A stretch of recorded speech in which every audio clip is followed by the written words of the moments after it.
아멘. 오늘은 자비를 베푼 사마리아 사람을 볼 거예요. 그래서 오늘 이 본문을 가지고 저는 영생의 증거라는 제목으로 여러분과 함께 은혜를 나눌 텐데, 오늘 말씀을 듣고 여러분들은 그리스도인은 긍휼을 베푸신 예수님처럼 다른 사람에게 긍휼을 베풀어야 한다라는 것을 배우기를 원합니다.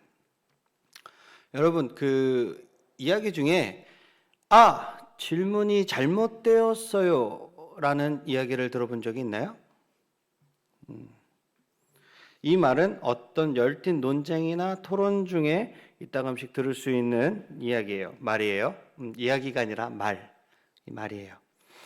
만약 누군가가 잘못된 질문을 하고 있어요 라고 말한다면 대화의 그 전체적인 골격을 수정을 해서 다시 대화를 진행을 해야 한다라는 뜻입니다. 오늘 우리는 상상력의 새로운 창을 열어서 오늘 이야기를 볼 거예요. 여러분들 이 경우를, 제가 지금 얘기해 주는 경우를 상상하면서 잘 들어보시기를 바랍니다. 어느 작은 마을에서 조사를 해보니까 그 마을의 교통사고 부상자가 주변 마을의 부상자보다 훨씬 많이 일어나고 있는 상황이에요. 그래서 마을의 지도자들끼리 모여가지고 그 의논을 하기 시작합니다. 그래서 그 의논 끝에 응급처치 절차를 개선해야 하겠다라는 의견을 모아놓고 개선을 하기 시작해요. 응급차가 도착하는 시간을 줄인다던가 아니면 지역 병원과 연계를 해서 최상의 응급처치를 신속하게 받을 수 있게 만들었어요. 마을 사람들의 모든 대화는 응급처치라는 그 주제에 관한 것이 되었고, 그들은 어떻게 하면 응급처치를 개선할 수 있는가에 관심을 모으기 시작했어요. 근데 시간이 지나면서 지도자들이 이런 의견을 제시합니다. 우리는 질문을 잘못하고 있어요. 응급처치에 주목할 것이 아니라 교통사고가 많이 일어나는 그 교차로에 우리가 주목을 해야 합니다. 드디어 전구의 불이 켜진 거죠. 그러자 비로소 이제 대화의 방향이 바른 방향으로 이어가는 것을 볼 수 있어요. 위험한 교차로에서는 제한 속도를 낮추고 미리 조심할 수 있도록 표지판을 만들고, 경사가 심한 지역에는 거울을 설치해서 이제 시야를 확보할 수 있게 만드는 거였죠. 그래서 이렇게 질문이 달라지면 대화의 내용이 달라지고 상상력을 자극하는 새로운 창이 우리에게 열릴 수 있다라는 겁니다. 예수님은 노련한 선생으로 당시의 그 청중이 전혀 예측하지 못한 방식으로 이야기를 들려주셨고 질문을 바꾸기도 하셨어요. 오늘 우리는 예수님이 그 두 가지를 어떻게 활용하셨는지 살펴보기를 원합니다. 우리 첫 번째 키워드 한번 보도록 하겠습니다. 우리 첫 번째 키워드 큰 소리로 한번 읽어볼까요? 시작! 정말 우리가 신앙인으로서, 크리스찬으로서 정말 많이 들었을 계명이 앞으로 나올 겁니다. 복음서에서 사람들은 종종 예수님을 시험에 빠뜨리기 위해서 예수님에게 말을 건네는 장면을 우리는 볼 수 있어요. 예수님을 공경에 빠뜨리거나 자기 스스로 그거에 빠지게 만들려는 의도로 질문을 많이 던집니다. 그럴 때 예수님이 어떻게 대처했는지 오늘 살펴봅시다. 우리 본문 25절부터 28절까지의 내용을 제가 한번 읽어볼게요. 어떤 율법교사가 일어나 예수를 시험하여 이르되, 여기도 시험하여 이르되, 선생님, 내가 무엇을 하여야 영생을 얻으리이까? 예수께서 이르시되, 율법에 무엇이라 기록되었으며 네가 어떻게 읽느냐? 대답하여 이르되 내 마음을 다하며 목숨을 다하여 힘을 다하며 뜻을 다하여 주 너의 하나님을 사랑하고 또한 내 이웃을 내 자신같이 사랑하라 하였나이다. 예수께서 이르시되 내 대답이 옳도다. 이를 행하라. 그러면 살리라 하시니. 율법의 전문가인 율법교사가 예수님이 뭐라고 답하시는지 시험하려고 질문을 던집니다. 내가 무엇을 해야 영생을 얻을 수 있을까요? 질문 자체는 평범하고 좋아요. 그죠? 우리가 던질 수 있는 질문이에요. 예전에 들었어도 그리고 앞으로 우리가 이런 질문을 들어도 꽤 괜찮은 질문 중에 하나예요. 근데 우리는 본문의 율법교사가 죽은 후에 천국에 가는 것에 관해 질문했다라고 생각할 수 있어요. 그죠? 많은 친구들이 그렇게 생각을 할 거예요. 하지만 이 시대, 예수님 당시의 시대, 이 1세기 상황에서 영생을 얻는다라는 말은 다른 의미를 담고 있습니다. 그래서 율법교사의 질문은 이런 뜻으로 우리가 풀어볼 수 있는데, 선생님, 메시아께서 이 땅에 오셔서 통치하실 때 나도 하나님 나라에 속하게 되리라는 것을 어떻게 확신할 수 있나요? 하나님이 자기 백성에게 돌아오셔서 모든 것을 바로잡을 때 내가 그 안에 속하리라는 그런 것을 내가 어떻게 하면 확신할 수 있을까요? 라는 질문이에요.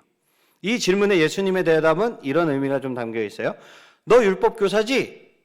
너 율법교사니까 율법이 무엇이라고 가르치는지 한번 말해봐 라고 얘기하는 거예요. 예수님은 누군가 질문을 드리면 질문 뒤에 숨은 뜻을 드러내시고자 다른 질문을 종종 하시곤 합니다. 이때도 그 방식을 사용하신 거예요. 그러자 율법교사는 하나님을 사랑하고 이웃을 사랑하는 그 가장 큰 두 계명을 언급하면서 대답을 합니다. 예수님도 율법과 선지자로 대표되는 구약 성경 전체를 이 두 계명으로 요약하신 적이 있죠. 그런데 율법 교사는 하나님을 사랑하고 이웃을 사랑하리라는 가장 큰 이 계명 속에 그 속마음을 드러냅니다. 뭐라고 어떤 마음을 드러내냐면 과연 누가 하나님과 이웃을 언제나 온전하게 사랑할 수 있나요? 이거예요. 만약 율법을 온전히 지켜야 영생을 얻을 수 있다고 한다면 그 율법 교사는 자신이 있을 수 있을까요, 여러분? 온전히 순종하는데 아무 흠도 없다라고 말할 수 있는 사람이 율법 교사든 우리든 자신할 수 있는 사람이 있나요? 자신하는 사람, 우리 자신. 자, 그럼 율법 교사가 예수님의 명령에 어떻게 반응했는지 한번 살펴보도록 할게요.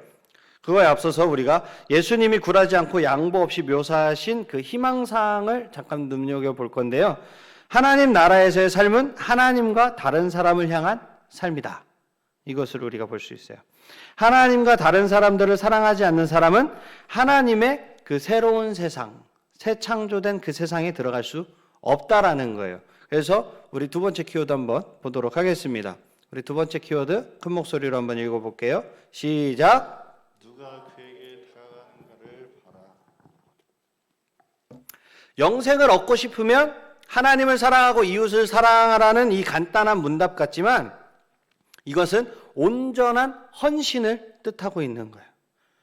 하나님과 사람을 온전히 사랑해야 하는 솔직히 누구도 성취할 수 없는 수준의 헌신. 그죠? 당연히 율법교사는 율법의 정죄에 마음에 찔림이 왔을 것입니다. 의무를 지키지 못한 사실을 율법이 고스란히 드러내고 있기 때문이에요. 그래서 그는 재빨리 자기를 옳게 보이려고 다른 질문을 해요. 우리 그 질문을 한번 봅시다. 29절에서 35절입니다. 우리 교독으로 한번 읽어볼게요. 그 사람이 자기를 옳게 보이려고 예수께 여짜오되 그러면 내 이웃이 누구리이까? 예수께서 대답하여 이르시되 어떤 사람이 예루살렘에서 여리고로 내려가다가 강도를 만나매 강도들이 그 옷을 벗기고 때려 거의 죽은 것을 버리고 왔더라. 마침 한 제사장이 그 길로 내려가다가 그를 보고 피하여 지나가고 또 이와 같이 한 레위인도 그곳에 이르러 그를 보고 피하여 지나가되 어떤 사마리아 사람은 여행하는 중 거기 이르러 그를 보고 불쌍히 여겨 가까이 가서 기름과 포도주를 그 상처에 붓고 싸매고 자기 짐승에 태워 주막으로 데리고 가서 돌보아 주니라. 그 이튿날 그가 주막 주인에게 데나리온 둘을 내어주며 이르되 이 사람을 돌보아 주라 비용이 더 들면 내가 돌아올 때 갚으리라 하였으니 자기 이웃이 누구인지를 묻는 율법교사의 그 질문은 순수하지 않은 거예요. 그는 예수님의 말씀의 그 위력을 알아차렸고 언제 어디서든 하나님과 이웃을 사랑해야 하는 책임이 막중하다라는 것을 느꼈어요. 그래서 자기를 옳게 보이려고 자기가 사랑해야 할 대상, 자기가 사랑해야 할 대상을 제한하고자 이 질문을 드린 거예요. 내가 사랑해야 할 사람이 누구인지 말해주면 내가 그 사람을 사랑하고 있다는 것을 보여주겠습니다. 이런 뜻인 거예요. 이 말이. 자기가 사랑할 수 있는 그 범주의 사람들로 사랑할 대상을 제한하려고 하는 그런 모습을 볼 수 있는 거예요. 이 질문에 관한 예수님의 답은 그분이 여러 이야기 중에 유명한 이 사마리아인에 대한 비유가 시작이 된 거예요. 이 이야기는 시작부터 극적으로 시작합니다. 예수님은 먼저 유대인일 것 같은 사람, 유대인이라고는 적혀 있지 않아요. 하지만 예루살렘에서 여리고로 내려가는 유대인이 표현할 수 있는 그런 유대인일 것 같은 한 사람을 소개하고 그가 예루살렘에서 여리고로 가는 위험한 길에서 강도를 만났다라고 말씀하고 있습니다. 예수님 시대에 이따가 한 번 더 나오겠지만 사마리아인을 우리가 좀 중요하게 볼 건데 아무튼 그리고 이어서 상당히 존경받는 두 인물이 등장하는데 한 명은 누구죠? 유대인 제사장이죠. 그리고 한 명은 또 유대인 레위인입니다. 두 사람 모두 종교 지도자이고 유대인이라는 공통점을 가지고 있어요. 그리고 고통받는 사람을 도울 것으로 예상되는 사람이 이 사람들이죠. 그러나 그들은 죽어가는 사람을 버려두고 그냥 갔어요. 놀랍게도 상처 입은 유대인을 보살피기 위해 멈춘 사람은 사마리아인이었어요. 예수님 시대의 그 유대인들은 종교적인 문제로 그리고 민족적인 문제로 사마리아인을 경멸했다라고 제가 신약을 공부하면서 거듭 강조했던 적이 있습니다. 사마리아인이 주인공이 되고 민족과 문화의 경계를 넘는 장본인이 된다는 것이 당시에는 무리를 빚을 수 있을 만큼의 엄청난 이야기였어요. 이 이야기를 오늘날의 표현으로 하자 그러면 이렇게 되는 거예요. 길거리에 한 상처를 입은 그리스도인이 있는데 두 명의 그리스도인, 장로님은 그냥 지나갔고 목사님도 그냥 지나간 거예요. 그 그리스도인들은 못 본 척을 했고 오히려 이게 좀 비유하기는 싫지만 저기 그 새하늘과 새 땅이라고 칭하는 그쪽 사람들이나 우리 요 앞에 있는 하나님의 거기 그 사람들이 도와줬다라는 거예요. 미국 여러분 사회 시간에 배웠을 거예요. 미국 남부 시대에 그 노예 제도가 있었죠. 근데 백인이 아파서 쓰러져 있는데 흑인 노예가 와서 치료해 준 그런 격입니다. 우리는 예수님이 무엇 때문에 그냥 이웃에게 긍휼을 베풀라라고 단도직입적으로 말씀하시지 않으시고 하나의 이야기를 들려주셨는지도 생각을 해봐야 되는 거예요. 진리를 이야기에 담아 전하시는 예수님의 방법에는 호소력이 있기 때문입니다. 그 이야기에는.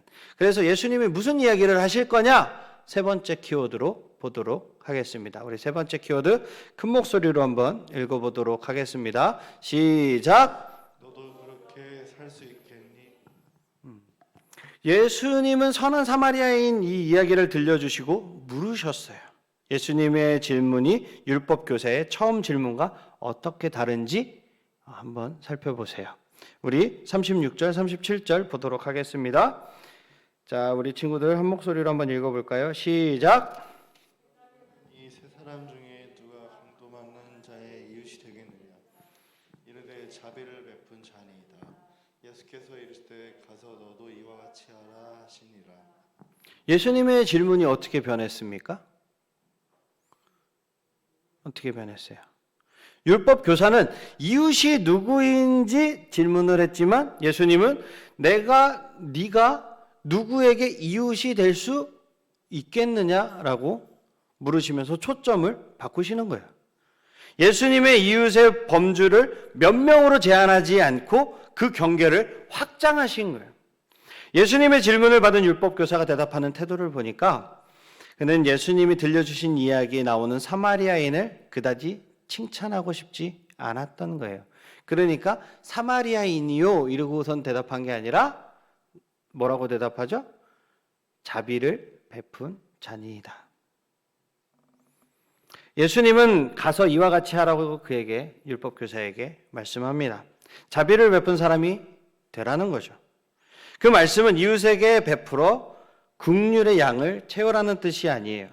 필요로 하는 사람에게 자비를 베푸는 인격을 갖추라는 것입니다.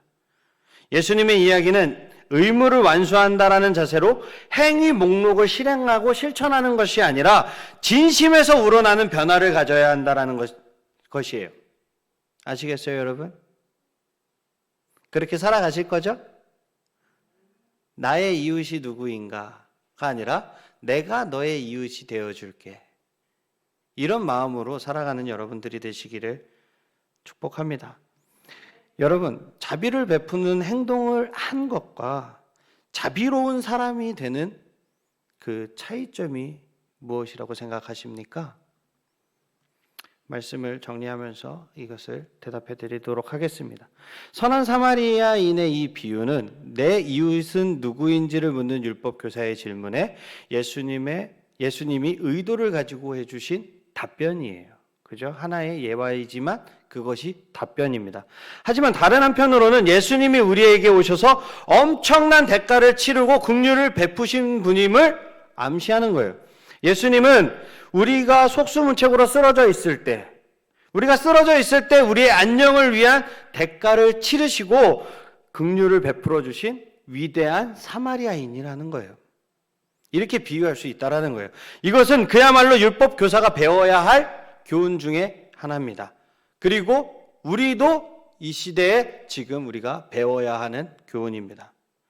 우리는 모두 강도 만난 자와 같이 사마리아인의 도움을 필요로 하는 자들임을 우리는 깨달아야 한다라는 거예요. 율법 교사는 강도 만난 자가 사마리아인의 도움을 필요로 하는 것처럼 사마리아인이 예수님의 도움을 필요로 하는 처지인 것을 알아야 했어요. 율법 교사는 율법의 그 두 가지 주요 계명을 요약하고 자기 이웃의 범주를 제한하면서 자기를 옳게 보이려고 했어요. 옳게 보이려고 했어요. 그리고 자기를 옳게 보일 수 있을 거라고 생각했어요. 그러나 예수님은 비유를 들려주심으로써 그의 모든 생각을 깨뜨리신 겁니다. 우리는 구원하시는 하나님의 긍휼과 자비를 신뢰해야 하는 거예요. 그래야만 다른 사람에게도 긍휼과 자비를 베풀 수 있다라는 겁니다. 다시 한번 말씀드릴게요. 우리는 구원하시는 하나님의 긍휼과 자비를 신뢰해야 합니다. 아멘. 그래야만 다른 사람에게도 그 자비와 긍휼을 베풀 수 있습니다. 한 주간도 이 말씀 붙들고 내 이웃이 누군가를 찾아다니는 것이 아니라 내가 이웃이 되어주는, 내가 선한 사마리아인이 되어주는 그런 여러분들이 되시기를 주님의 이름으로 축복합니다. 아멘. 다 일어나십시다. 우리 섬김 찬양하겠습니다.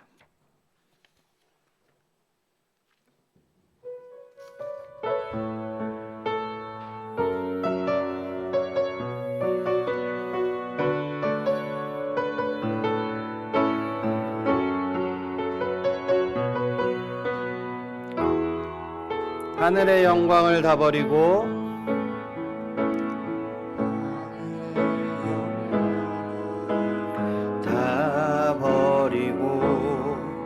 낮은 이곳에 내려오신 주, 죽기까지 나를 사랑하신 그 사랑 얼마나 큰지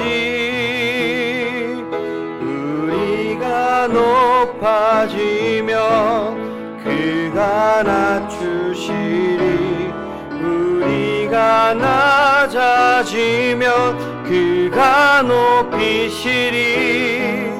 하나님이 원하시는 세상으로 나 자신을 낮추는 섬김으로 내 발을 닦아주사 먼저 섬기시고 서로 사랑하고 말씀하시었네. 하나님이 원하시는 세상으로 나 자신을 드리는 섬김의 모습이 되기를. 우리 처음부터 한 번만 더 할게요. 하늘의 영광을 다 버리고 낮은 이곳에 내려오신 주, 죽기까지 나를 사랑하신 그 사랑 얼마나 큰지, 우리가 높아지면 그가 낮추시리, 우리가 낮아지면 그가 높이시리. 하나님이 원하시는 세상으로 나 자신을 낮추는 섬김으로 내 발을 닦아주사 먼저 섬기시고 서로 사랑하라고 말씀하시었네. 하나님이 원하시는 세상으로 나 자신을 드리는 섬김의 모습이 되기를. 아멘. 우리 이 시간 머리 숙여 기도할 때 모든 그리스도인에게는 그리스도의 뜻을 최우선으로 삼아야 하는 그런 의무가 있습니다.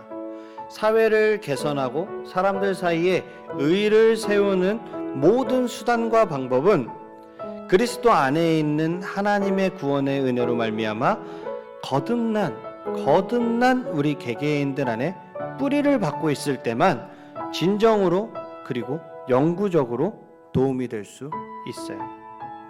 그리스도의 정신을 따라 인종차별, 탐욕, 이기심, 악덕, 간음과 동성애와 포르노를 포함한 모든 형태의 성적 부도덕에 저항해야 합니다, 여러분. 우리는 고아, 가난한 자, 학대받는 자, 노인, 무력한 자, 병자의 필요를 채워주기 위해 노력해야 해요. 우리는 태어나지 않은 태아들을 대변해야 하고 잉태에서 자연적인 그 죽음에 이르기까지의 모든 인간 생명의 존엄성을 주장해야 합니다. 모든 그리스도인은 의와 진리 그리고 형제애의 원칙을 따라 산업, 정부, 사회가 전체적으로 움직이도록 노력해야 하는 거예요. 이러한 목적을 위해서 그리스도인은 그리스도와 그분의 진리를 따르는 데 있어서 절대로 타협해서는 안 됩니다. 항상 사랑의 정신으로 정중하게 행동하면서 선한 목적으로 선한 뜻을 가진 모든 사람과 협력할 준비가 되어 있어야 하는 거예요. 오늘 이 시간 우리가 기도할 때 그리스도의 제자도, 이 제자도의 기본은 이웃사랑인 것처럼 우리도 이웃을 사랑하고 하나님이 저를 사랑하신 것처럼 이웃을 사랑할 수 있도록 도와주시옵소서. 나의 이웃을 내가 제한하고 내가 판정하는 것이 아니라 내가 그들의 이웃이 되어줄 수 있는 그런 믿음을 허락하여 주시옵소서라고 우리 주님의 성호 한번 부르짖고 합심해서 기도하겠습니다. 주여!